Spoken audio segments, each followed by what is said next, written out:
What's going on, everybody, and welcome back to Season 2, Episode 37 of Hit the Books, the podcast where we dive deep into the world of sports and sports gambling. Each episode, we break down the latest news and trends, provide analysis, and offer up our best bets and betting advice. So let's jump into this week and hit the books.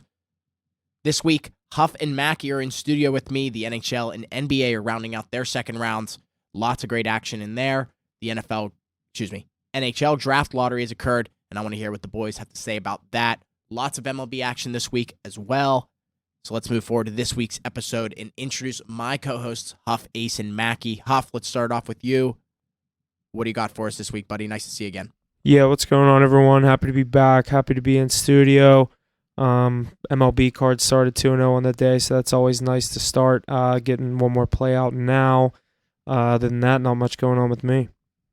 Good stuff, good stuff. Ace, let's shoot it over to you. How is it up in the New England States, Rhode Island to be specific?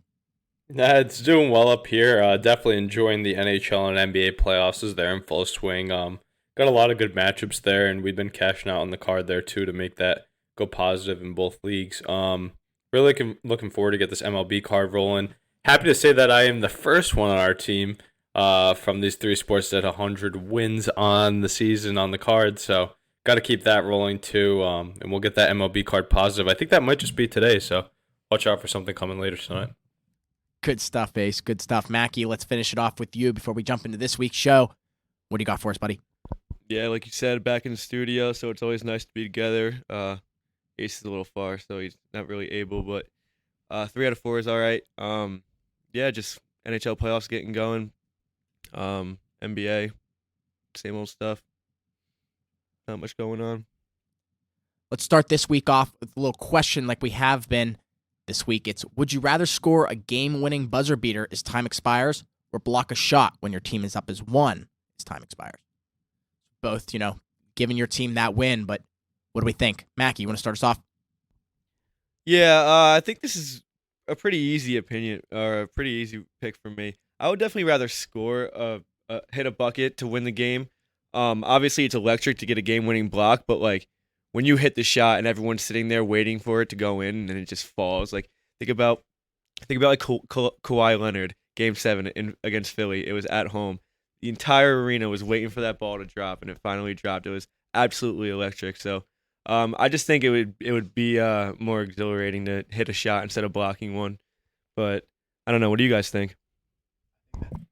Mackie, I'm surprised that you said score of a shot, stop the shot there. Aren't you a goalie yourself? I mean, normally you should be saying that I'd want to stop the puck. That would be similar there. The NBA is nothing like the NHL. Bit different, but yeah, that's a good point right there. I didn't even think about that. Yeah, no, I just thought that was funny, but I'm right there with you. Obviously, stopping the shot is very cool, and if you think about it throughout history, that LeBron block in the finals is played a lot more than the game-winning shot because it happens so often. But I'm right there with you. I got to go with hitting the shot. Love scoring. I mean, the celly you can hit after hitting that. I mean, Steph Curry, see him do that all the time. Probably the most electric player in the sport, and he hits those game winners. Dame time, I mean, that's crazy. I'd definitely do that. You got to have ice in your veins to be that good, too. So definitely give me that. Looking forward to seeing some of those in the NBA playoffs coming up. Yeah, I think this is a unanimous decision. I think I'm going to take the game-winning buzzer beater myself. Yeah, the block is cool, and yeah, you could stare down the crowd, whatever. But like Mackie said, I was thinking of the Kawhi Leonard shot too in that playoff round when he was with Toronto and Philly. The way it bounced around the rim, that was sick. So I think I'm definitely taking the buzzer beater here. I'm going to have to agree as well. Buzzer beater is the way to go. Your team's just going to be a whole nother level of hype after that compared to, I think, even the stop. So, all right, I think that worked out well. Lots of good stuff there. Let's move forward into this week's episode, starting off this week with the NHL.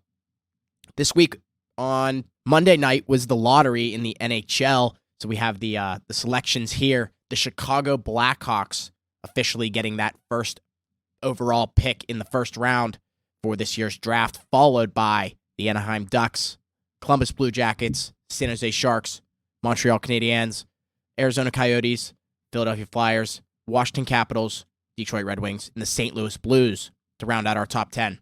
Curious to hear what you guys think. So do we see Bedard going to Chicago? Do we see him doing well there?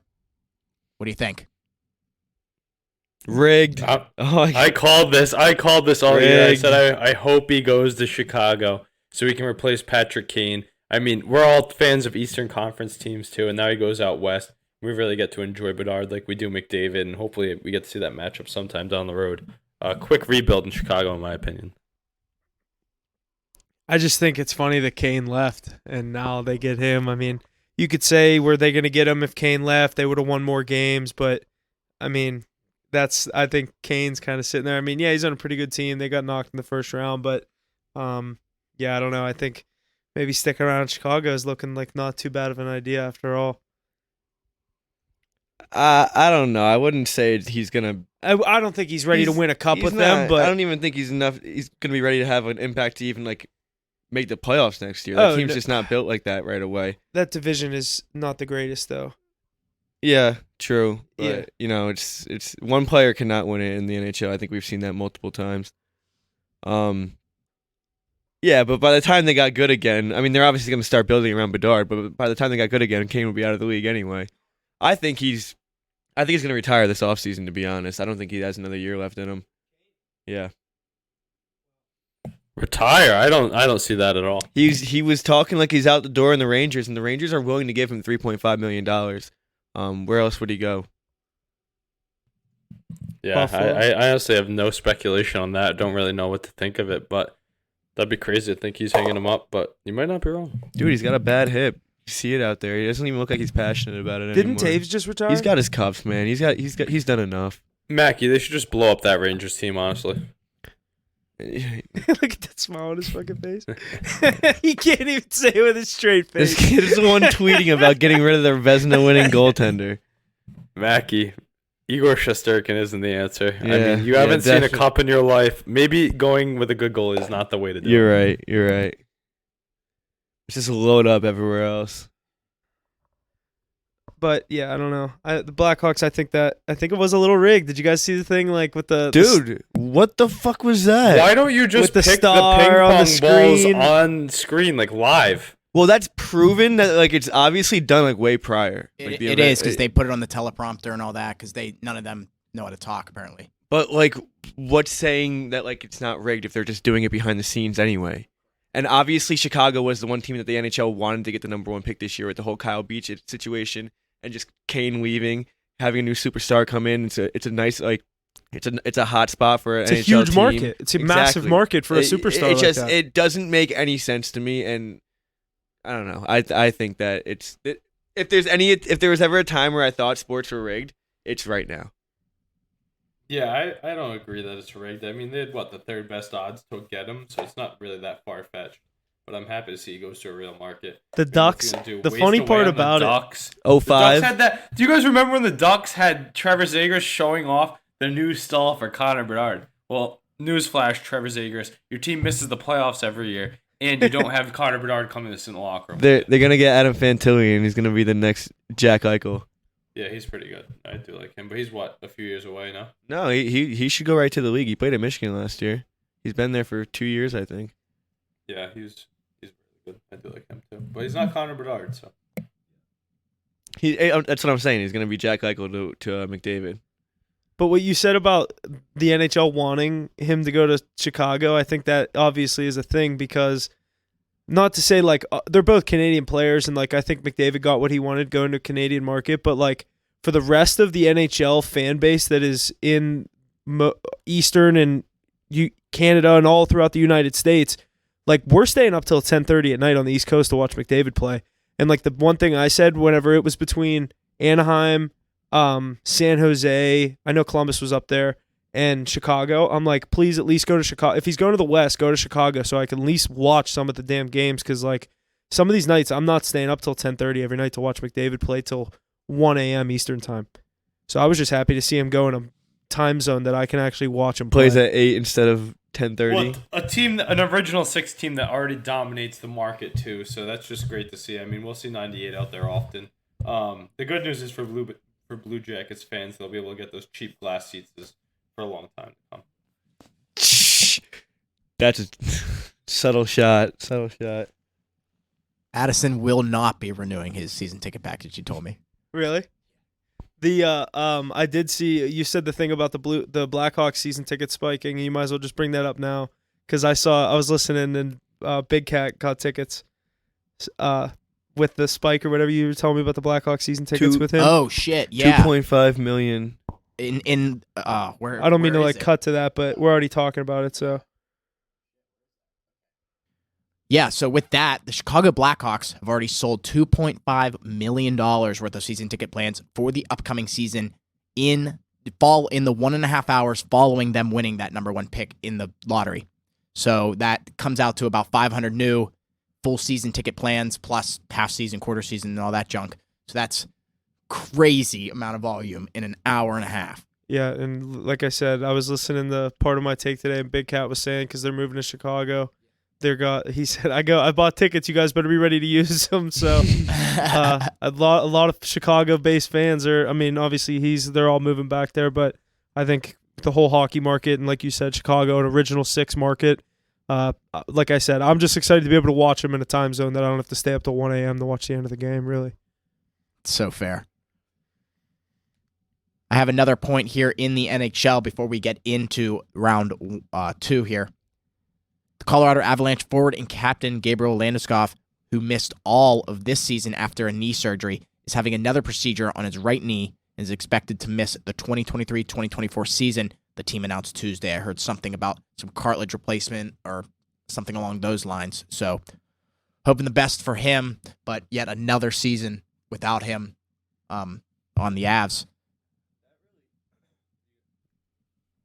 That really sucks because he's not up there in age. I think he's 30 years old, but he's getting up there, and he just missed half the season this year. Obviously, a huge blow to this playoff run that they had coming up, losing in the first round. But now he's going to miss a whole entire season, so it's going to be interesting seeing him come back at 31 years old after missing a season and a half off the ice for probably almost 2 years. I don't know. It could definitely change a player. You're muted, Mr. Ace. You're not wrong, Mackie. I mean, the injuries he's had to deal with the past few years is really tough to see. And this team's been so successful without him. It makes you think, like, how good would they be if he was in the lineup? Definitely wish the best for him, but I think Makar and McKinnon will be able to hold it down in his absence in the upcoming season. do you think the Avalanche beat the Kraken in 7 games if they have him in the lineup all series? No, I still think it was goaltending issues, but I think he definitely gives them a better chance. Yeah, absolutely. I was going to say the same thing. I don't know if he's a big enough factor at this point of his career to change that series. I think the Kraken were the hungrier team at most points. Like you said, the goaltending was the bigger issue, but Landeskog, like you said, that's huge. It's a huge guy to have out of your lineup for 2 years, especially when I can't imagine he's cheap on the salary cap. So I know the NHL has that thing they can work around it with what Tampa Bay did, or did they kind of figure out a way to stop teams from doing that? Didn't you say the Bruins were trying to do that this year at one point? Or You basically can do that. You just place players on the IR and they're exempt from the cap. But I think you only have like 1 or 2 slots, so you got to maneuver pretty well. I mean, I think Landeskog makes probably around 9-10 million. So that's at least Colorado can spend that money elsewhere, because if they're not going to have him for this whole coming season, especially if you put him on LTIR, that long-term IR is where they'll place him, and he won't really go against their cap there. But yeah, that gives Colorado some money to play with in the free agent market. You know what's funny is talking about that Avalanche goaltending real quick. I remember when you guys were talking about Georgiev really stepping in, and Mackey was a big proponent of him. Career backup, I kind of knew this was coming. The writing was on the wall. Darcy Kemper, I know he's a bit overrated, but he was a very good goaltender, solid starter, and that was kind of the demise of the Avalanche, in my opinion, not really getting a true number one goaltender. My thing is that they just kept adding like a new goalie every year. They haven't had any chemistry with one goalie over the past so many seasons, and like, yeah, you can just keep signing guys. If you're a good enough team, the right team will get it done with any goalie in net. But like in the playoffs, it starts from the back end up, and like you have to have the right guy in the pipes in the playoffs. And like we saw it last night with Dallas with Ottinger and net. He kind of had a really big game for them, I thought. And I don't know. I just think, like you said, Mackie, I know your strong opinion on him, and you can kind of give your opinion, but I think that's another huge reason as to why the Avalanche didn't have the success this year that they had last year.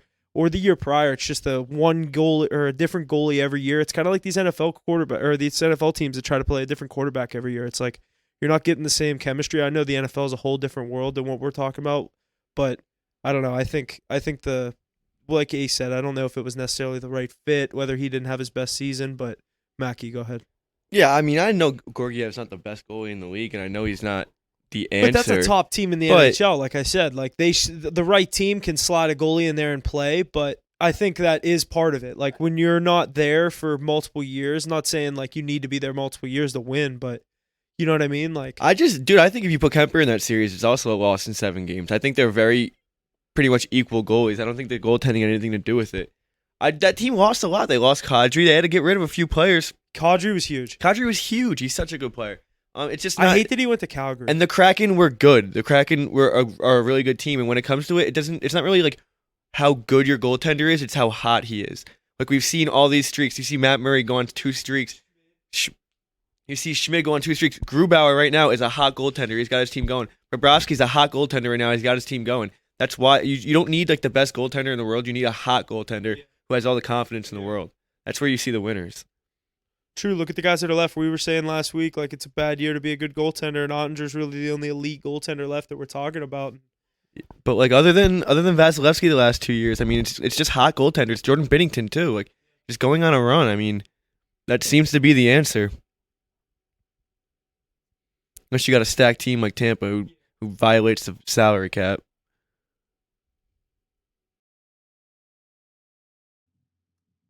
Good stuff there, boys. Yeah, we're right in round 2. Right now, it's going to be wound up here by next week's episode. So I'm curious, as we go through these series, who you guys see advancing to this next round. Right now, we're watching the Toronto Panthers. I love the Toronto Panthers. Team's name right. We're watching the Toronto Maple Leafs at the Florida Panthers. Panthers lead the series 3-0. The game 4 here tonight. Like I said, we're watching it. Do we think Florida's going to close it out here in 4? I think we just saw a stat, no shots in the last 7 or 9 minutes or something. I think they just took that shot away that came up. So there's now been no shots in close to probably 11 or 12 minutes in this game. So yeah, so I think this is a really bad sign for Toronto because games that go like this, especially when they're on the brink of elimination, you got to come out hot and score a goal. You wait until the second period comes around, halfway through the second period, and Panthers find a way to pot one on a bad bounce, and all the air is deflated out of you on the road. It'll be really tough to come back from. So getting the first goal in this game is huge. I think if this game is at 0-0 first period, I think I'm going to take the Panthers to score first. Yeah, because I think that'll definitely happen. Exactly like you said, Toronto needed to come out flying in this game. Mackie, you and I have been on those Panthers money line for a few games in a row now. They're really playing great hockey, and you're not wrong. I mean, think about the nerves coming into this game down 3-0. Your back's against the wall. Also, if it stays tight throughout, it's not just down 3-0 on the road. You're also the Toronto Maple Leafs, who just got out of the first round for the first time in 19 years, and now you still don't have a second round win. So it's just everything is just it's set up for the Panthers to sweep this series. Toronto just got their first shot in about 12 and a half minutes. This game's really playing right into the Panthers' laps. I mean, they like keeping them close because they know they have those clutch players like Kachuk to get them done, especially at home. Ride that momentum. I mean, that core 4 for the Maple Leafs has been non-existent this series. Even if they find a way to somehow win this game, get back home, even if they somehow win in Game 5, I think it's done in 6. I mean, how much do they have really in the tank? I think they're done tonight. I'm on the Panthers money line. Grabbed them at plus 175 to win the series before the series started.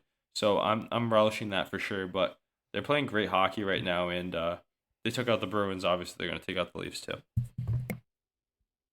Yeah, and especially in this game, they have the better goaltender throughout parts of the series. They've had the better goaltender. I think throughout the entire part of the series, they've had the better goaltender. So, I'm not gonna lie. Whenever this game started, I don't even know the kid playing for Toronto. I forget his last name. Joseph Woll. Yeah, I didn't notice that. I'm thinking about getting in on Toronto. I think about getting in on Panthers money line or the first goal. Who's this power play? Panthers going on the power play. Yeah, fuck no. I kind of hope they don't score here. Yeah, you want it to be 0-0 end of 1. I'll take a goal here right now though. Ace, me and Huff ripped the under right before puck drop too. I'm on Panthers money line and the under. That's crazy. I like it though. I mean, if it's gonna play that way, you know that the Panthers are gonna play it close to the vest because they can. Yeah, because Ace, I was sitting down. I'm like, oh, we got the game on right above, and I'm like, oh, I want something on this game, and I just assumed Samsonov was playing. I didn't even look at it, and as soon as we're sitting here, we take the under, and Mackey's like, they have the pregame up, and that Wall dude's warming up in net. I'm like, who the fuck is in net for Toronto? Why did we just take an under with this kid in net? Mackey's like, chill. I'm like, no, okay. he was actually solid throughout the year. His numbers weren't too bad, but either way, I mean, this Panthers team's playing really good hockey right now, and after they win tonight, and then the Hurricanes win in Game 5, I know I'm getting ahead of myself. That'll be a great battle of Southeastern United States right there. Yeah, but I don't think the Canes get out of that series. I think the Panthers are on a roll right now. Agreed. That's my cup pick as well. They're playing great hockey. Former President's Cup trophy winners 2 years ago. Added Kachuk, who's a better player than Huberdeau. Gudis is playing great hockey for Zling Bobrovsky in net, probably one of the best goalies like we've talked about. So they're firing on all cylinders. Even if they don't somehow squeak out this close game tonight, I do think that they end up taking the series by the time we meet next week. I agree, and we've made multiple mistakes talking about the Carolina Hurricanes, calling them the Carolina Panthers. We just called the Florida Panthers the Carolina Panthers. If these two teams play each other, it's Carolina versus the Panthers.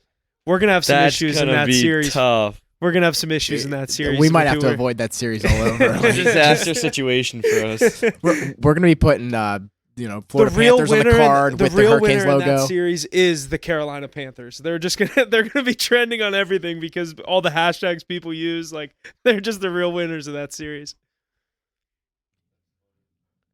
All right, let's move forward to this late game here on Wednesday. This one is Vegas Golden Knights at the Edmonton Oilers. Vegas leading that series 2-1. Game 4 here tonight, like I said, in Edmonton. Game 5 will be in Vegas on Friday. What do we see happening here? Huff, you and I are on Vegas to win the Western Conference. Do we like them to win here tonight in Edmonton? I think tonight's going to be a tough matchup. I do like them to keep it close to the vest, maybe get it to overtime.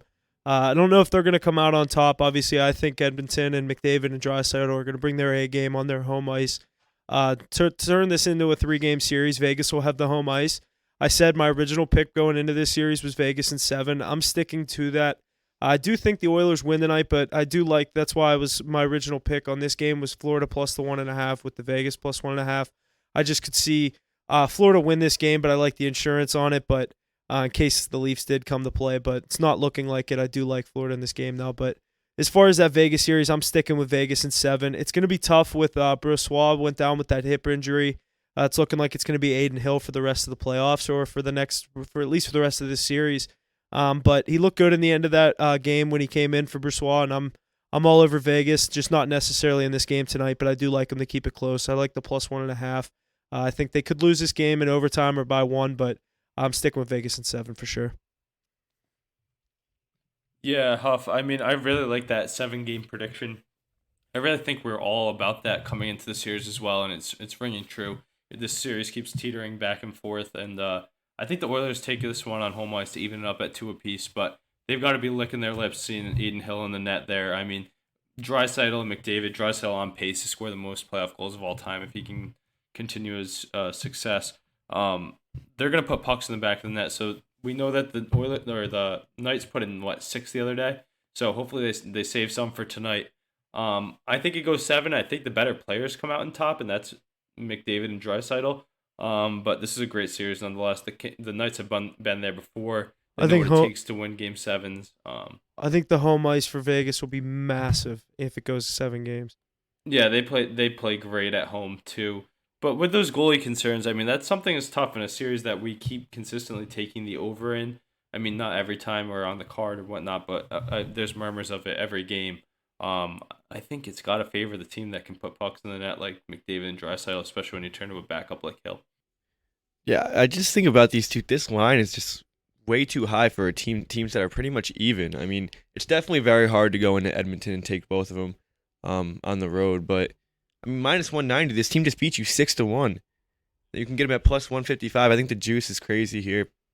I do think the Oilers will come out on top in this game, just because I don't think Vegas can go in and take 2. But Vegas is a better team here, in my opinion. So I don't know. I think there's a lot of value on taking Vegas, at least tonight. I have Vegas winning this series, and maybe even in 6. Yeah, I mean, they're a great team and they're pretty established with Bruce Cassidy at the helm. But look at what Draisaitl's done. I mean, you know that Vegas Twitter account's been kind of trolling him with the Edmonton Draisaitlers. But, I mean, he has, 13 goals in the playoffs? That's insane. And you know McDavid's going to get his. So Vegas has got to keep up night in and night out. So, Yeah, obviously, I mean, those two are incredible, but, dude, that back end is just horrid. The netminders, neither of them can figure it out. The defense isn't very good. Darnell Nurse is probably your best defenseman. There's not enough offensive power. There's just never enough offensive power for how many defensive mistakes they make.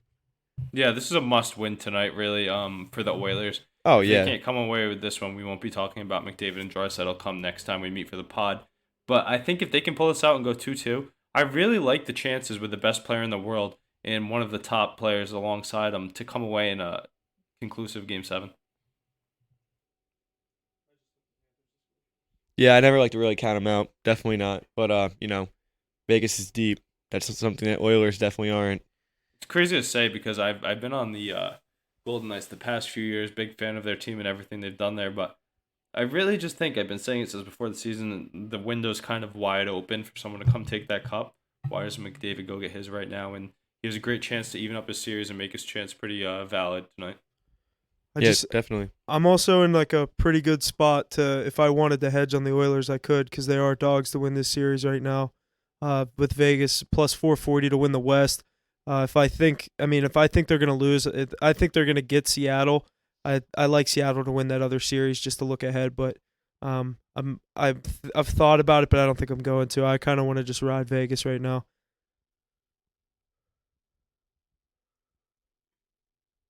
Alrighty, good stuff there, boys. Those games those games happening here on Wednesday.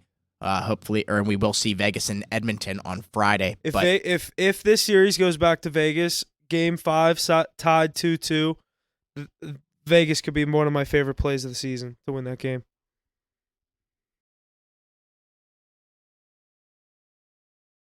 I don't mind that play at all, Huff. Good stuff there.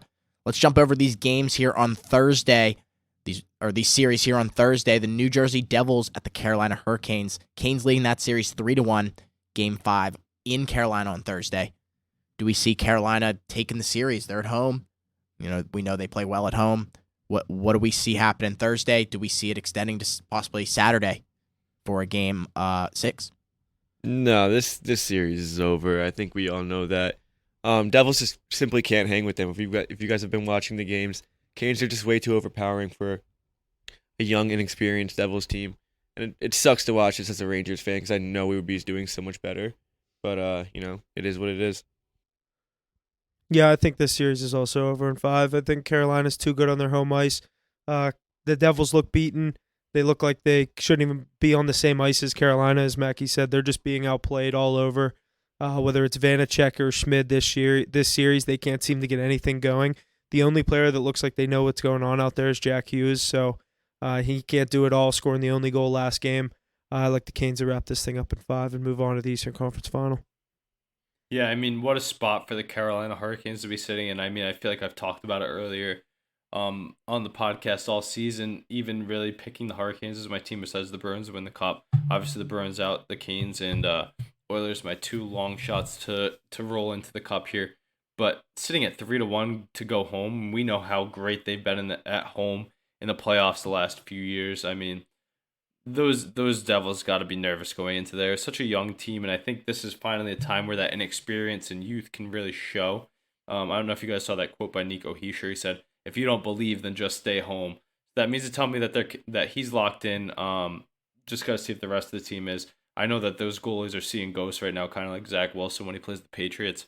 But I don't really know who it's going to be. Schmid, Vanacek, both of them are getting lit up. And this older, better, more physical Carolina Hurricanes team coached by Rob Brendan is really poised to get to the Stanley Cup after a few years of not getting there. So I think they get out of this round quick and match up with those Panthers in round 3. I really like that addition of Burns. He had a great game the other night, put one in the back of the net. I just feel like this team is built for success in the playoffs, from the top of the lineup to the bottom. I mean, past years have said differently, but yeah, you are right. I mean, they have enough experience at this point. But looking like they're finally getting out of the second round. It's good for them. I mean, think about the talent we used to talk about with them. Those teams that fall short by like a game or whatnot. I mean, you had Brent Burns. He's one of the best defensemen in the league. It's a great addition by them. Playoff performer too. We've kind of talked about that before. Guys like Radko Gudas who step up in playoff time. Brent Burns plays playoff hockey, so gotta love to see that. Good stuff there. Devils and Hurricanes going into Game 5 in Carolina on Thursday. The next series we have is the Seattle Kraken at the Dallas Stars. That series tied 2-2. Game 5 on Thursday as well. Game 6 will be on Saturday, I believe. Unless they do with a skip. Game 5 on Saturday, or Game 6 on Saturday, excuse me. Who do we see winning Game 5 of this series to go up 3-2? Is anyone else kind of scared for the Kraken? I like them to win this series in 7, but I'm kind of scared. Dallas is a tough place to play, too. I don't know, dude. Kraken are so good, but last game, Dallas got a little momentum, They're a veteran team, so bouncing back from a 6-1 lead is a lot easier to do than it is for the Devils. They all know what they need to do. They put it behind them, and they came back and bounced back. Ottinger, like I said it coming into the game. I said he's definitely going to bounce back after this game. It was a terrible Game 4. Terrible Game 3, my bad. So I knew he was going to bounce back for Game 4, but I don't know, dude. Kraken are more deep in my opinion. So I think the lines with the juice, you gotta keep going with the Kraken. I think that they're kind of the better team. Yeah, I mean, we've talked about this coming into the series, and Ottinger is one of those better goalies that can win you a series, so that definitely scares you here. But I don't know if you guys remember talking about this a bit too. We've talked about those Stars and the way they've been the past few years. They get to those Game 7s, but they don't end up winning. And I really think this is going to be another scenario where that happens. They do everything right. They get to overtime of Game 7 at home, and then it slips through their fingers somehow. Kraken seem like a team of destiny. Those expansion teams sometimes kind of do. And it's not really one guy they can hit you from all angles. Guys like Jaden Schwartz really stepping up here. But those expansion teams, as we know, are built perfectly. So Grubauer is playing good hockey. I do like the Kraken to eke out the series too. I mean, I know that most of the public's probably on the Stars, but I'm with Mackie. You got to ride the value here. I agree. I say Dallas, or I say Seattle in 7. I don't think it's gonna be as easy as I think it is. Obviously, no. And it wouldn't surprise. Put it this way: Pavelski. it wouldn't surprise me if Dallas goes up 3-2 and Seattle has to win 2 straight. Yeah, I mean that's all it is. Basically, we kind of think win at home, force a Game 7. Anything can happen. And It's the probably team that won Game 6 has the momentum. Yeah, you're not wrong. A lot more pressure on those Dallas Stars too. That's one thing to remember. It's great to see Joe Pavelski healthy after that injury and that tough hit he took in round 1. And I think he joined Sidney Crosby and Alexander Ovechkin as the only active player with over 70 goals in the playoffs. Third all time in active players in goals right there. So he's playing great hockey. I know he had that 4-goal game in Game 1 they end up coming up short on, but they're deep, that Stars team. It's gonna be a fun series to watch throughout. I agree. I think it for sure goes 7. Think about that. Think about that Dallas Stars team. I mean, how are they not going further than they have been? They have Jason Robertson, Joe Pavelski, Tyler Seguin, Jamie Benn, Miro Heiskanen, Jake Ottinger. The list goes on and on. I mean, Rupe Hintz, Foxa. Like, how many guys do you need to make a valuable run? They have the pieces everywhere, so they've got to be thinking this is their chance with that wide open window. But Kraken jumping onto the scene, giving everybody fits. They play great hockey. The likable Islanders, so I don't know. I'm gonna ride the value, but I'm gonna be holding my breath the whole time. Yeah, I know you're on the Oilers. We all like Seattle. I'm sticking by my expansion Western Conference Final prediction. I think that could come true.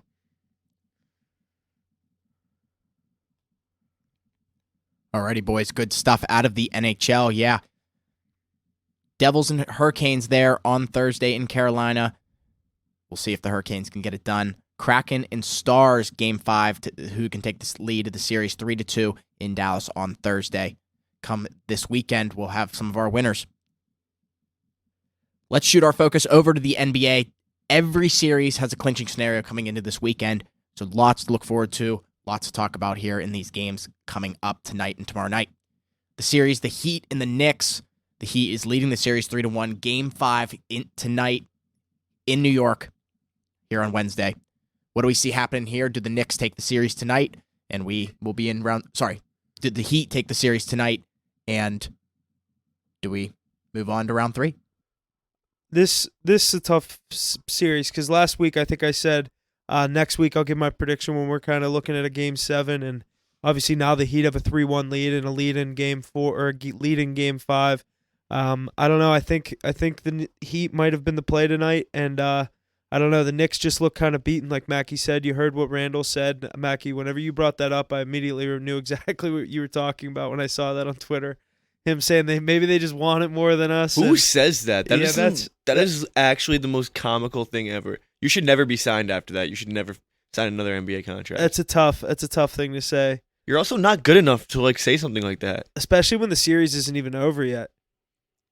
I don't know. It's over in their eyes. That means I think they're dead. They really let me down, even though I really don't love the Knicks like that. Just terrible series. This is their chance to make a name. You're gonna see Philadelphia in the next round. Celtics are dead, so this is their chance, man. Yeah, I mean, Mac, we can go back to last week when we were talking about the series. And I really said if Jimmy Butler's healthy, the series is over. I mean, he's the best player on the court, and he shows that night in and night out. No playoff experience from this New York Knicks team. First time getting a taste, and they had their backs against the wall going to Miami. Now they're down 3-1 going home. They might be able to somehow squeak out a victory. They're not winning a Game 6 if it goes back to Miami. Such a tough place to play. This is a playoff lineup that's been to the championship 2 years ago. People call that bubble a fluke. I don't think so. There's no such thing as a fluke. It's different, yes, but it's the most pure basketball there's been. Yeah, it's different than normal basketball, but that's a good team. I mean, you have Lowry, you have Adebayo, you have Butler, you have a great coach with great depth pieces around it who have been there, been to these Game 7s, beaten better teams than this team that they're up against right now. I like the Heat tonight with the value to close it out. Sorry to say it, but I called this one from a mile away. Jimmy Butler versus the New York Knicks. Give me that every time.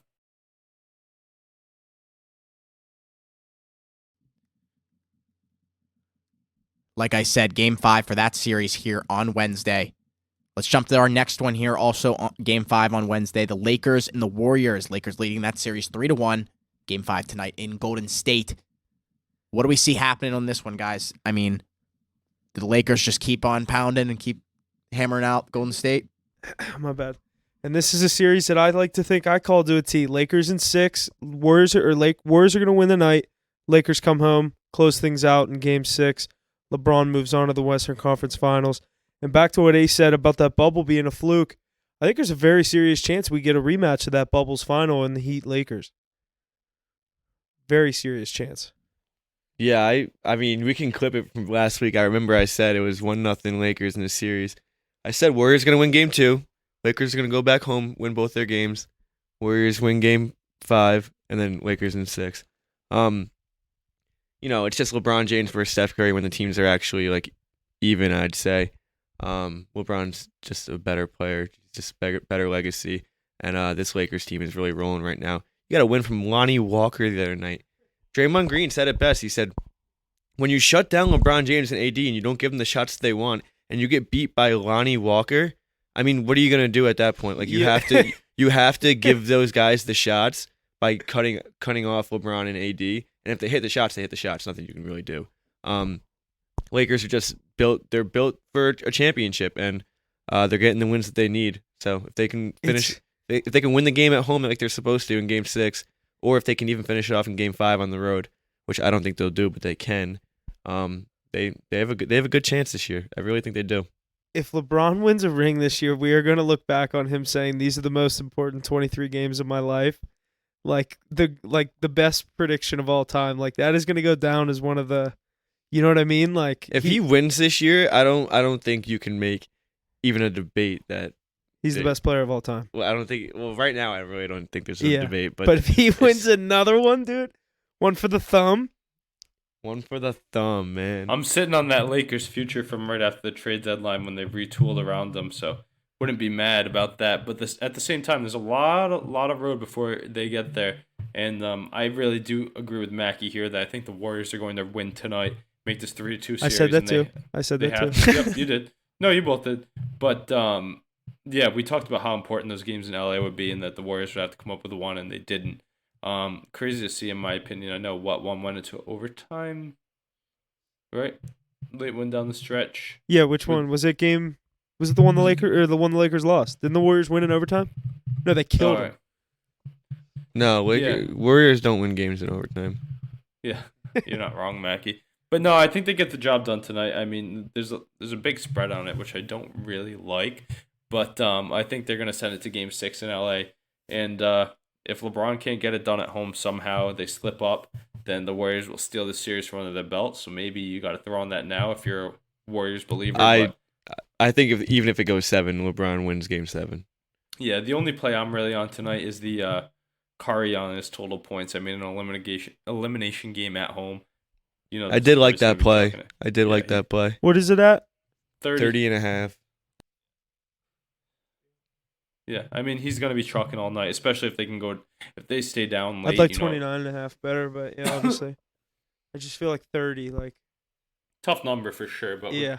Best shooter of all time. It's not too far-fetched. I lean the -8. I think they definitely cover. But my thing for the Warriors, I think Curry hasn't been the problem. He hasn't gotten the support he's needed from Jordan Poole. Jordan Poole had one of the worst games of his career last game. Dude, he's shooting like 21% in this round, I think. It's like ridiculous. I'm sitting on Lakers plus 1250 right now, which is nice. Yeah, that is really Dude, nice. that's incredible. That team, I think, is the best team in the league right now. I think they're playing the best basketball. They had the best record since the All-Star break, since they made all their moves. So, I mean, there's nothing that says that they're not the best team in the league right now.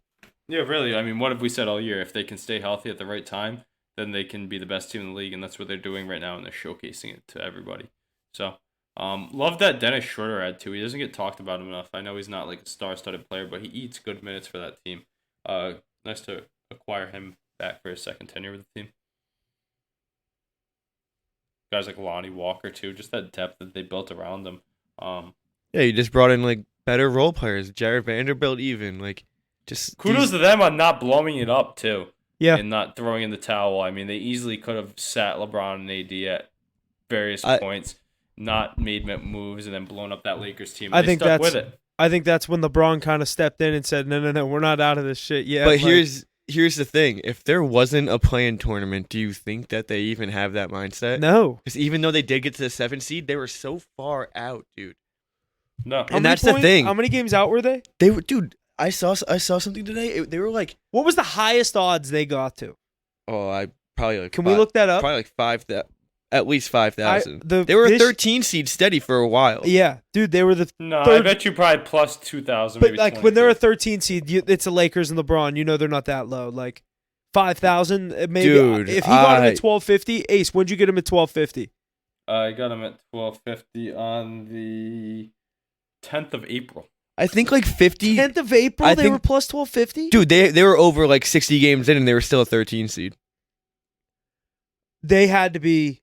But that's the thing. Everyone knew. 3,000? Everyone knew that if they got into the play-in, they're dangerous. No, plus 2,400 is my prediction. I think highest they got. I think it went way higher. Dude, what'd you get it at, Ace? At 1250. At when? Plus April 1250 on 10th, the a month 10th of ago. April. Literally a month ago today. Okay, yeah. A month ago today, they were probably an 8 seed. Did you find it? No, they're probably like a 10 or 11. No way, dude. The playoffs were like starting. For the Lakers I'm trying to read this. That's preseason.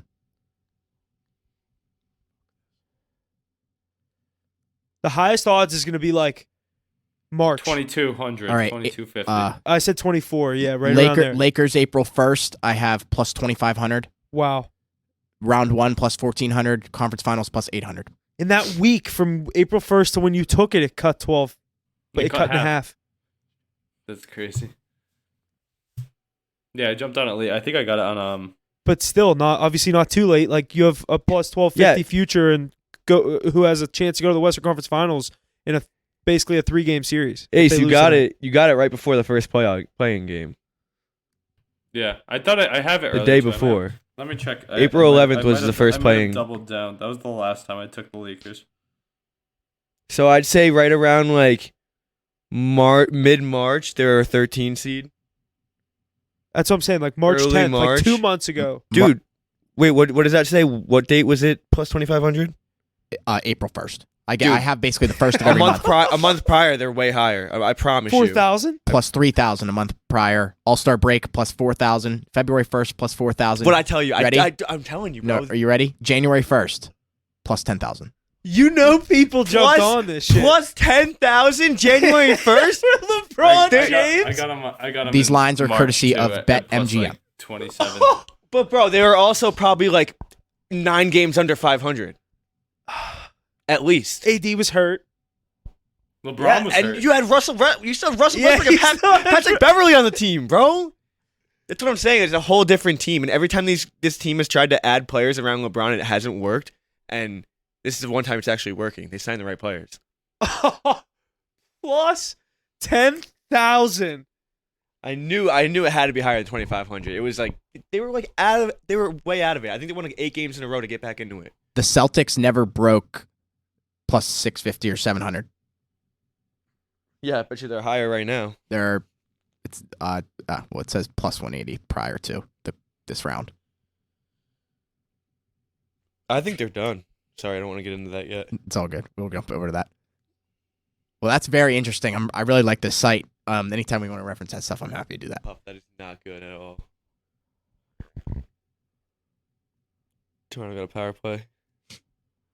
All right, let's jump into these matchups here on Thursday. The Celtics and the 76ers. 76ers leading that series 3-2. Game 6 on Thursday in Philadelphia. Do the Sixers take it from the Celtics? I mean, I think this is a Game 7 is inevitable. But what do you guys think? I don't think so. I think I want to start. I want to start with Ace here. What's up? What's going on, dude? Here it What's up with Celtics? I really You think know that they will. we force took a them Game last 7 night. here. You're gonna say it, but I really think they do. I mean, look at history, Mackie. You're saying no way. I think that they played that Milwaukee Bucks team last year that's a lot better than this Philadelphia 76ers team, and the Celtics were a worse team in the same exact scenario, and they forced a Game 7. The Celtics are in shambles right now. They don't even know who their star is. Yeah, I mean, that's the thing. They've been playing close games. They went into overtime 2 nights ago in Philadelphia. The last time they were in Philadelphia, they went to overtime, and Jason Tatum didn't even play good. Last year, they were in the same exact scenario. Tatum was playing terrible, and he showed up in Game 6 in Milwaukee and put the team on his back. I expect them to do the same thing right here. It's different this year because you guys haven't won. You guys understand? They've been together. Jaylen Brown and Jason Tatum have been a duo for 5-6 years now. They've won at this point. They before, though. haven't won anything. Jason Tatum also has 0 accolades.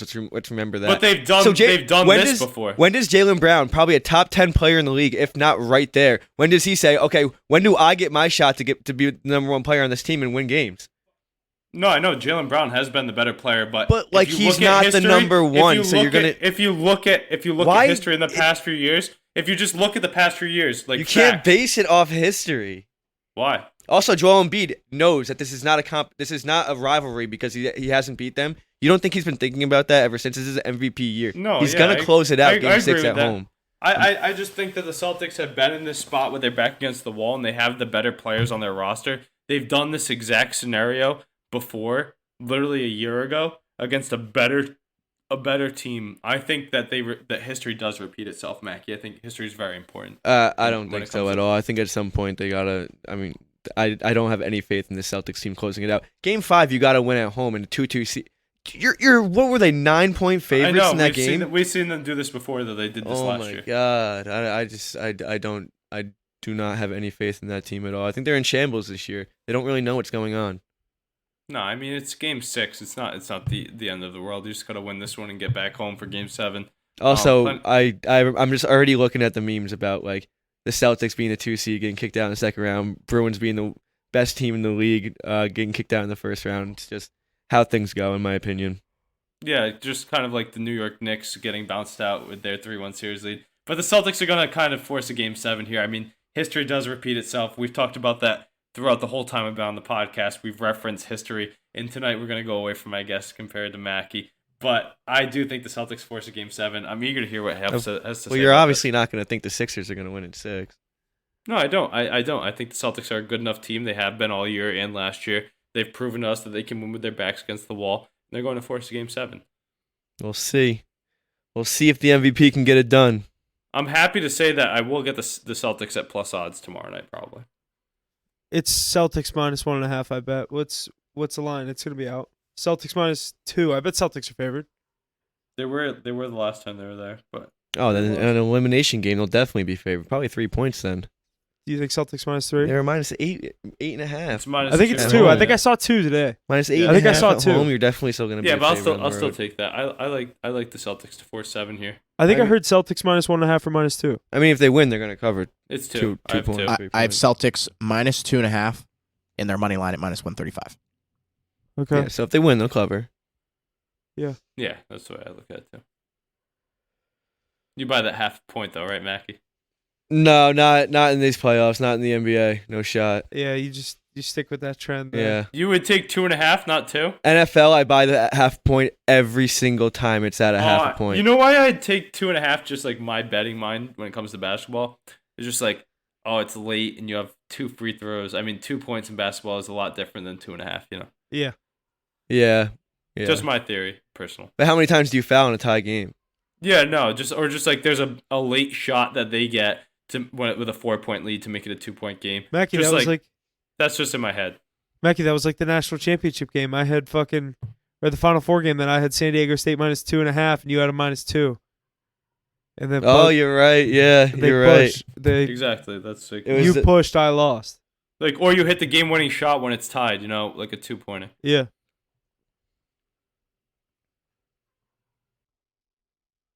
With that Celtics Sixers series, I think obviously I didn't watch Game 5. I was keeping track of the score because we had the Celtics on the card. I saw the Celtics were down obviously the whole game.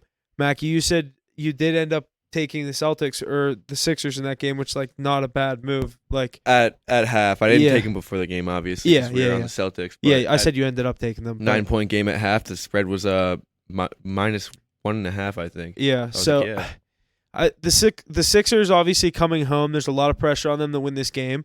I think if the Celtics force a Game 7, I like the Celtics to win the series if it goes back to Boston. But I think, like you said, Tatum had a big game last game, correct? And they just didn't come out on top. Like I didn't watch the game, but I mean I saw the box score. It looked like they weren't getting much scoring from the bench. It looked like it was the Tatum and Brown show, and no one else decided to show up. Yeah, Tatum hasn't been himself though, like the takeover player all series though. Still waiting for that to come. I think that comes in Game 6. Okay. There's lights out, Tatum. Yeah, I mean I watched the rest of the series. I didn't watch last game. Yeah, no. I saw the box score, and they both were leading in points, and like they terrible were doing game, it though. all. The Like Celtics played terrible. You can't really. That's not. That Tatum's a wasn't true lot of the like series. I think Game 6, obviously, do or die for the Celtics, but I think there's a lot of pressure on the 76ers to win this game just as much. Yeah, me too. And it's a team that really I don't know. hasn't excelled. Because if they It do hasn't, not, like, the Mackie, Sixers do not want to go they back to haven't Boston. excelled in this opportunity in their whole What- career, though. What happens to this Celtics franchise if you lose Game 6 in Philadelphia? One of them's gone. 100%. Jaylen Brown doesn't want to be that guy anymore. We'll see. I mean, I think there's a lot of basketball still ahead of them. I think they get out of this round and win it. Just from history speaking, the Sixers usually crumble in these situations. The Celtics show up. But we'll see. This Game 6 is going to be awesome. Gonna expect a really close matchup. Honestly, I don't think either team gets blown out. But the Celtics are going to play true to form, in my opinion. I So think many they're good pretty players on spot that on team. with that line. It's going to be close. Yeah. Yeah, agreed. I mean, let's look at the last time the Celtics lost and had to go to Philly in Game 3. They beat them there, so I'm gonna ride with that trend that they go into Philly and take one. We'll have to see if they get that same Embiid, it's going to be tough. It wasn't even like Embiid takeover. It was anytime you needed a 3 from Tyrese Maxey, he was there. Maxey He was hitting it. the huge, yeah. I mean, dude, that they looked What he good. put up, If they can- 30? If they could play, I don't know what he put up. But if they could play the way they did in Game 5, I don't think Boston has enough in them to beat them. I don't. Alrighty, let's jump over this last series in the NBA. The Denver Nuggets and the Phoenix Suns. The Nuggets are leading that series 3-2. Game 6 on Thursday in Phoenix. If it so happens, Game 7 will occur on Saturday. What do we see happen in this one? Do Nuggets take it in 6? Or do we go to 7 back in Denver? Mackie, what do you think? There's just no way this series doesn't go 7 games at Yeah. this point. I mean, they wanted it to go 7 games too. The NBA is obviously going to cake off this series, but I did call this series too. I'm with it. You said Nuggets at 7, right? Well, I said it from the Maggie beginning. said everybody's winning at home. Exactly, I said Yeah. that's exactly what I said. When it was 2-0, I was like, I really think Suns come back and tie this thing up, and they did that. They defended home court. They did exactly what they needed to do. These star players, that's what they do. They defend home court. Kevin Durant wasn't going to lose a game at home. I don't think Jokic is going to lose a game at home.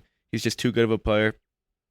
I do think Phoenix goes back and wins Game 6 at home, and then we'll have a really good Game 7. I wouldn't be all that surprised if the Suns did win Game 7, but I do have the Nuggets winning in 7. Yeah. And Huff, I know you've had Nuggets for a while, and I was kind of shitting on you towards the end of the season because they weren't really playing good basketball, especially on the road. But they locked in Nikola Jokic. He's just best player in the world. Yeah, I'll at least get one. I'll at least get them in the Western Conference Finals. I'm hoping to get both of my Western Conference Finals picks, the Vegas Golden Knights and the Denver Nuggets, at least to the conference finals. I'd like to hit Vegas, the Golden Knights more, because I actually have that bet, not in just a parlay, but the other one that I have is those two put together. So it'd be nice to hit both of them. But if it's Nuggets Lakers, like, I'm a LeBron fan at heart, so it's gonna kill me. So, like, if the Lakers win that series and LeBron goes to the finals, that series is a win-win for me. If I get Lakers Nuggets, so that's just kind of what I'm rooting for. Well, I think you're gonna get it here. Yeah, I hope so. I just really hope the Suns don't fuck everything up because I know they want LeBron, KD, Western Conference Finals. See, I thought they wanted KD Steph. That would be sick.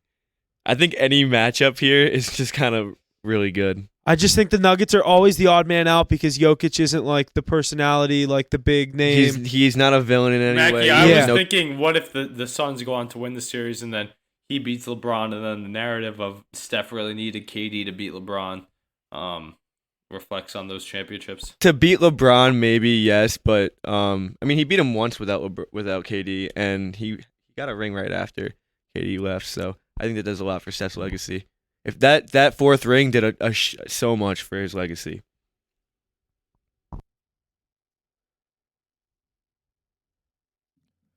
Alrighty, I think that's going to wrap up everything we have for this second round of the NBA playoffs. Lots to look forward to as the third round will begin by the time our next episode is aired. So lots to look forward to there. Let's jump over to the NFL. First thing I have is that the schedules are set to be released Thursday, May 11th at 8 p.m. Eastern. So expect our first looks on that next episode. With that, the NFL has hinted at some interesting big-time matchups, most notably the holiday games that everybody's excited for, like Black Friday, Christmas Day, and New Year's Eve. Curious to hear which ones you guys are most excited for. Black Friday being the Miami Dolphins and the New York Jets, Christmas Day being the Giants and the Eagles, and New Year's Eve being the Cincinnati Bengals and the Kansas City Chiefs. Bengals Chiefs is obviously going to be an incredible game. I think all these games are pretty good. It'll be interesting to see if the Giants are able to do anything that they did last year. I don't really think that they're going to have all the success that they had last year, but they can definitely compete again. Obviously, Aaron Rodgers versus Miami is going to be a good game. Everyone wants to see Aaron Rodgers play in that green jersey. But yeah, I like these games. Cincinnati, Kansas City. Obviously, you have Joe Burrow versus Pat Mahomes. So yeah, Mackie, I agree with you right there. I mean, that shootout between Burrow and Mahomes, that's what everybody wants to see, the two best quarterbacks in the NFL really going at it on New Year's Eve too. So what a great night to have that matchup go. I think that Jets-Dolphins game, you got to hope both those teams live up to their expectations. Tua comes back and those Dolphins follow suit like they did last year to be relevant, and the Jets really pick up steam with Aaron Rodgers at the helm. So hopefully that doesn't turn out to be a dud. But I'm not a big NFC East guy. I, like you, think the Giants are going to regress a bit. So I'm really tuned into that high-flying Bengals-Chiefs matchup on New Year's Eve. Yeah, that, like you said, that's obviously the easy one to point out. It's going to be a good time. If I'm not correct, isn't college football playoff always New Year's Eve? I think that still is. All right. They're just adding to it. Okay. They're making more games. That's really cool, though. I've never even actually thought about that. That we're going to have NFL on New Year's Eve. It has to be on a weekend this year, right? If that means, or Thursday maybe.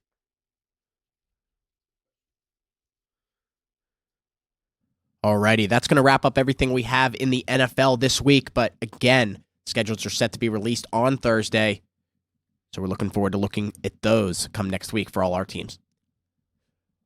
Let's shoot our focus over to the MLB. The first point I have here. We're definitely going. We got to go through our. Do we want to do quick before we move on from this? Do we want to do our win project? I wanted to do our win projections. Like, look at the NFL team win projections next week, a week after the schedule comes out, and then we do it again the week before the NFL season, and we compare how we've changed on the teams over just that short span of the offseason. At least our teams, Like just our team, like. but like Cowboys, we can go through a Steelers. couple numbers that we're like, we like this, you know what I mean? Like, and we're like, oh, I really like the Dolphins number, and like they could trade, or like the Jets, for example. If we would have done this a couple weeks ago, you could be like, you're buying on When the do Jets those right release? now.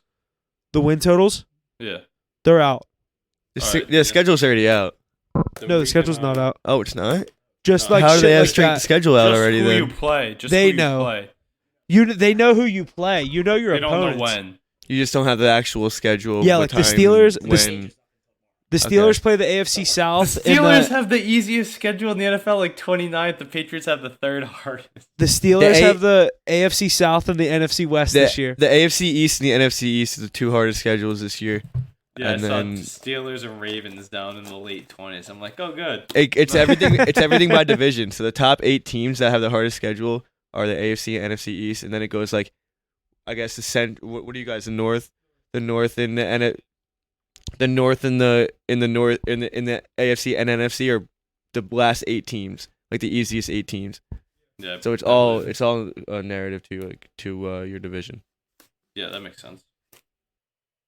All right, let's shift our focus over to the MLB. The first point I have here is the Orioles-Braves MLB Sunday leadoff game on NBC and Peacock averaged 1.69 million views, making it the most watched MLB regular season game since 2019.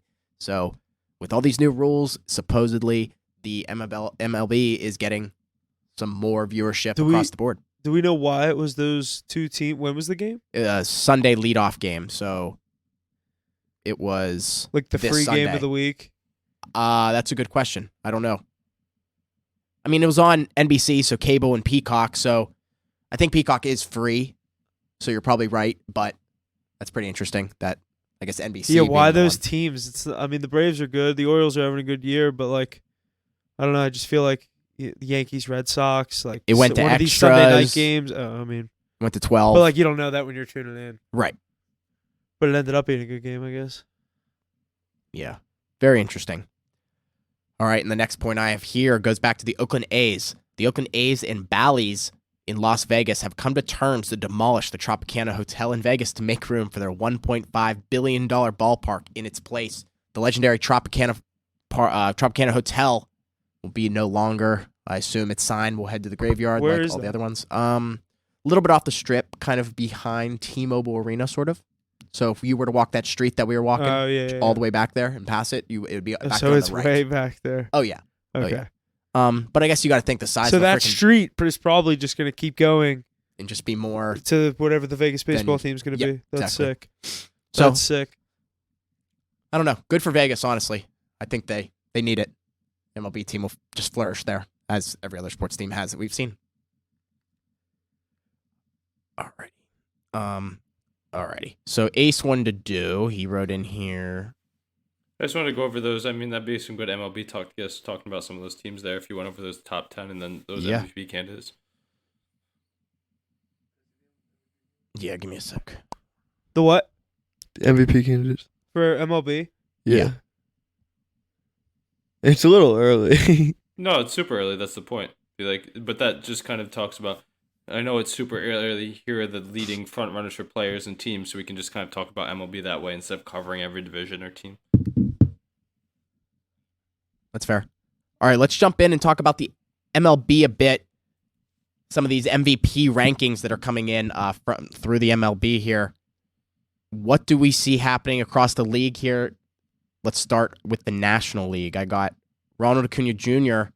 in first, Sean Murphy, followed by Luis how do you say that? Arias? Arias. Arias. Yeah. Luis Arias, Max Muncy, and Mookie Betts. Mookie Betts, Jesus. Are we looking at the NL? Max Muncy's having an incredible season. I'm surprised he's even at 4. Yeah, he's been hurt too. Oh, has he? I didn't. Maybe that's why he's at 4 then. But Arias too. Arias is absolutely raking right now. He's batting almost 500 over a month it's into the insane, season. dude. I have him on my fantasy team, and he just has so many fantasy points. Absolute beast. But I mean, obviously, the season the Braves are having right now, they're 24-11. You're gonna have the 2 best. Sean Murphy's having an incredible season. Shit. Yeah, right. But, Sean Murphy, they just acquired him from the Oakland A's, and his power was doing great there. I was talking about this with my buddies the other day. I think the reason that his numbers are so great this year is because he's finally hitting with talent around him in that Braves lineup. Such a good lineup, so you have to pitch him. He's batting clean up there, and he's cleaning up literally. A lot of home runs, a lot of doubles, extra base hits. He's not being targeted in the lineup anymore, so he's able to relax a little and just play his game. The odds for this are a little more kind of tell at least how Vegas thinks it's going to go. Ronald Acuna Jr. is the favorite at plus 200, and then it drops to Pete Alonso at plus 750, Tatis at plus 1,000, Mookie Betts plus 1,500, and then Juan Soto plus 1,800, and that's the top 5. Sean Murphy at plus 2,500 still right now, but I think Acuna takes it personally. He's having a great year. Often injured, or I think he was off and on injured last year. He's had injury problems all throughout the past couple of years, and I think he takes it this year. Yeah, that Braves team is really clicking right now in a weak division. Philly's underperforming, and then we know the Marlins, Mets underperforming as well. They're staking their claim as one of those great teams yet again. Mackey's talking about Max Muncy on those Dodgers. I mean, they always find a way to be relevant. Guys like Jake Outman popping out of nowhere. That prolific rookie coming on, and they're gonna get healthy and get that team together. Clayton Kershaw throwing a gem and covering that run line on the card for us today. Some of those other big names you talked about, Soto with the Padres and Tatis Jr. That team's gonna pick it up, I think. But some of these guys that like Arias that are putting up these numbers, I mean, obviously the books are gonna favor the big names, but in baseball it's always such a long shot. You never know. Like Goldie last year. He's having a tough year, though. Yeah, that whole Cardinals team in general. The Pirates and the Cubs really being those teams out there in that division to turn it up a bit. Your Pirates slipping a little bit. Some injuries concerning on their pitching front. But yeah, literally last week, me and you had a conversation about it. I said Velasquez has been our most consistent pitcher next game. You see how. Bro, yeah, Gudis just... Sorry, that's a good team, those Pirates. I mean, they'll stick around. They're not the Pirates of years past, I'll tell you that. No, and the only reason we're still sticking around, though, is because the Brewers are on just as bad of a streak as us. Yeah, you're still 4 games over 500, too. I personally think but I'm saying Cubs, more in the division, personally. Personally think the Cubs are your only competition there. I agree. I talked at you know how I felt about the Cubs coming in this year. I think that team was going to click. They didn't have the best start, and they're starting to. Like you said, they're 0-2 in their last 2. Who'd they play in this year? They're 3-7 in their Cardinals. last 10. Cardinals, huh? Divisional matchup. Cardinals always have the Cubs number. Cardinals aren't a bad team either. They're supposed to be better than they are right now. Is it in Chicago? It was in Chicago, yeah. Yeah, it was That's in Chicago. tough. Yeah, that's tough. But that's one day place I games, really want to go to a game. That's what we should do. We should all go to Chicago and go to a Cubs game. That's a sick place. And Cubs are up 3-2 now. White Sox down 4-1. Dang. Well, we gotta hope they score some runs. They're playing the Royals, right? Huh? They're playing the Royals. What inning is it? Third, I think. All right, that's tough though. Tough. Mac, your Mets out there in that NL East got to pick it up a bit. They're playing terrible baseball with such high expectations. I don't understand how you have $400 million in the payroll and the Pirates have a better record than you. Dude, like what? Dude, Steve Cohen's got to be losing his fucking mind right now. Bob Nutting's sitting up there trying to tell Pirate fans like, you don't have to spend $340 million to be good. It's like, yeah, dude, you don't have to spend $340 million to be good, but we need you to spend at least $100. Like, come on. Dude, like I like as a Pirate fan, that's where I kind of have frustration when they're kind of good with this kind of lineup. This lineup is really good, and like on paper, it's a good lineup. But like it tells him we don't need to go out and like, oh, we don't need to sign a Rafael Devers for whatever the blank check whenever he's a free agent. You know what I mean? It's like we'll draft a young kid. He'll come up through the system like everyone else. It's like that's how the Pirates have done it. So it's like. But I also don't think at any point Nutting was going to get to a point where he just starts to spend this Steve Cohen money. but I don't know. It has to be frustrating to spend $340 million, and this is what your team's doing. Yeah, I mean, we've had our fair share of injuries. Obviously, our two ace pitchers have not been in the rotation yet. And the one uses spider tack. Yeah. And Scherzer even he had neck spasms yesterday. I hate baseball injuries, so stupid. But Verlander's back now. It'll be like a broken fingernail. No, 10-day IL. No one's even hitting either. Nothing's going for them. None of the big players are playing. Alonso's having a decent season. That's about it. Just pick it the fuck up. I mean, you're getting paid shit ton of money. Play what you're supposed. Do what you're supposed to do. Hit the damn ball. Mackie, it's funny that we were talking about those new rules in the MLB last week, and I really think that it affects those older veterans like Scherzer and Verlander not really getting to their game. I know Verlander chucking well tonight, and I took him on the card, on my personal card, but I think that they really have to get adjusted to these new rules, and that could be affecting them a bit. Yeah, I definitely agree. I've been saying that this pitch clock is definitely ruining it's fucking with the veteran pitchers a lot because they're not used to this, obviously.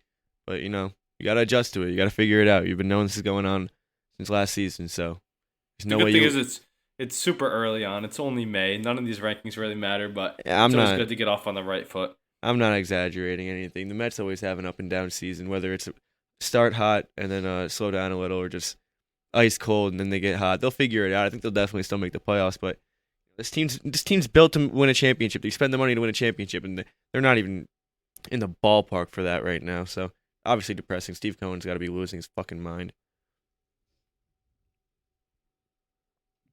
Well, why don't we move over to the American League? Some of these rankings, again, coming from a poll at MLB.com. This one's not as close. You have the odds I was going to say, I have the odds. Let's move our way over to the American League. Some of the rankings coming from this poll from MLB.com. Shohei Ohtani, Wander Franco, Matt Chapman, Randy Arozarena. I can't read. Randy Arozarena and Mike Trout to round out that list. So in both the NL and AL MVP rankings, you have two players from two teams and then one guy from one team who's just going off. So odds for the AL. I'll say the odds for the AL real quick, just because they're not as close. Ohtani is minus at -105, so still technically worth buying in if you see the value there. Mike Trout is behind him at +800. Guerrero at 12-1. Aaron Judge 16-1. And Wander Franco at 18-1 to round out the top five. Chapman sitting right there at +2,000 with Yordan Alvarez and Adley Rutschman to round out edge out the outside of the top five. I really think this is the time to buy in on Shohei Ohtani. I mean, -105, this is like a Connor McDavid scenario when he keeps putting up these astronomical hitting and pitching numbers. And we're going to look around and say, oh, we should have thrown on Ohtani when it's -330. So if you're going to jump on that train, do it now. But I do like the Wander Franco value there. I mean, he does everything. He hits over 300. He hits home runs. He steals bases. He makes plays. He's finesse. He's young. He's 22 years old. He's on the best team in baseball, too. I was just going to say, he's on the best team in baseball. That's been Ohtani's always thing throughout his whole career. Yep, and he's the shortstop on the best team in baseball, so you can't really argue that. And Mackie, it was funny. You were saying there's two Braves on the NL list. Well, on the AL list, we have two Angels and then two Angels. Tampa Bay Rays. And two Tampa Bay Rays, you're right. So, Arozarena, he's a stud, too. That Rays team, I mean, they built it from the ground up, really, with all those draft picks, and now they're pitching. We always know what they can do there, and these two pieces are the reason why. Expect a lot more of the Angels. I know we card them a lot when Ohtani pitches, but without him on the mound, they can't put it together. So, going to see how that folds out. I have their win total over on the year, so hopefully these Angels can pick it up.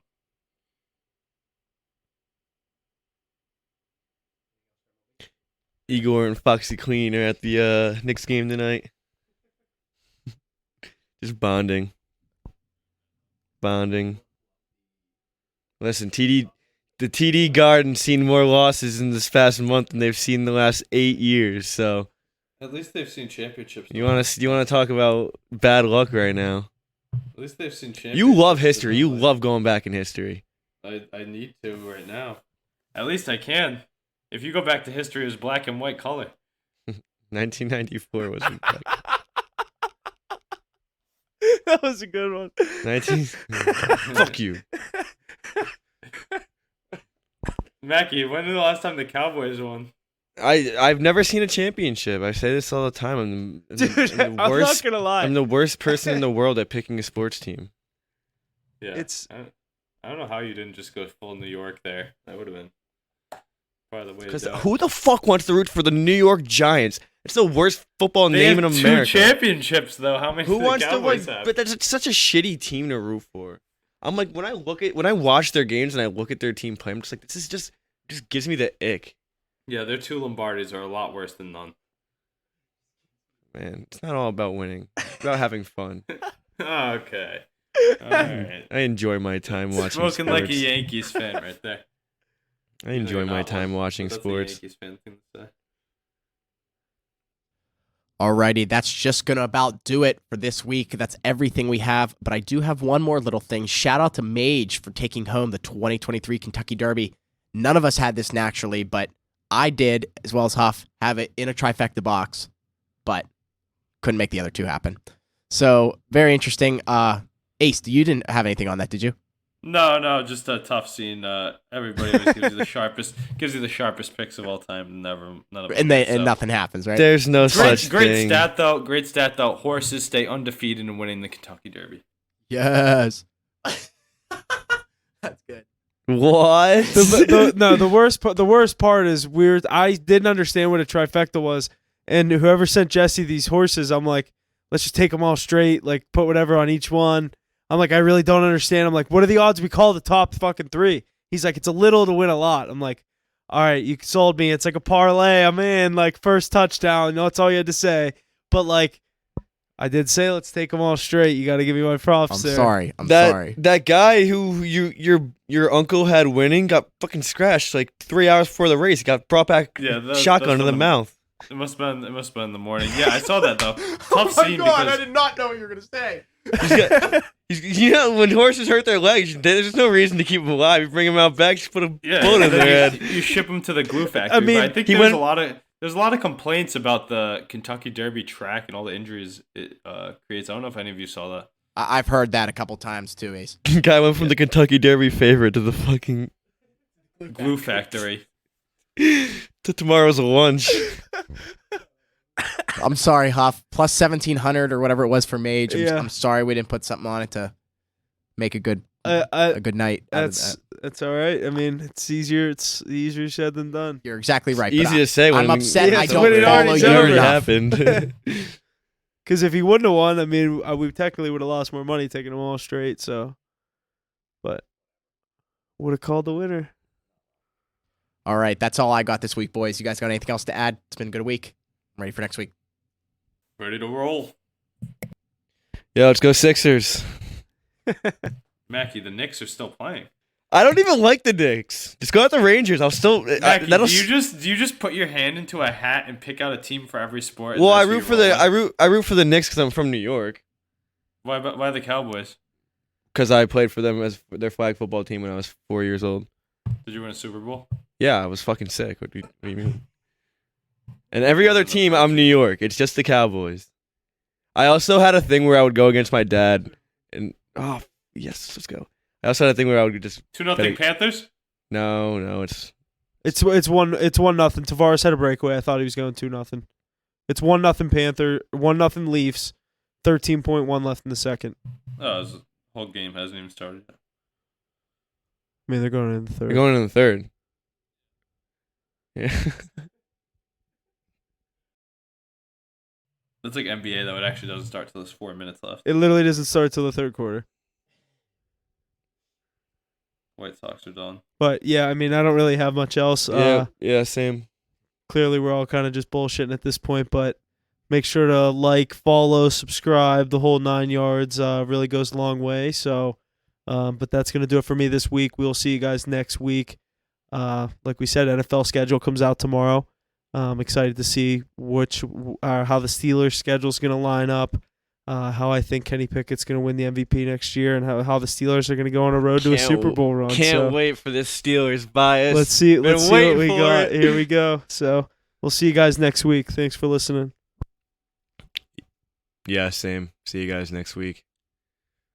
Huff, you like that under, huh?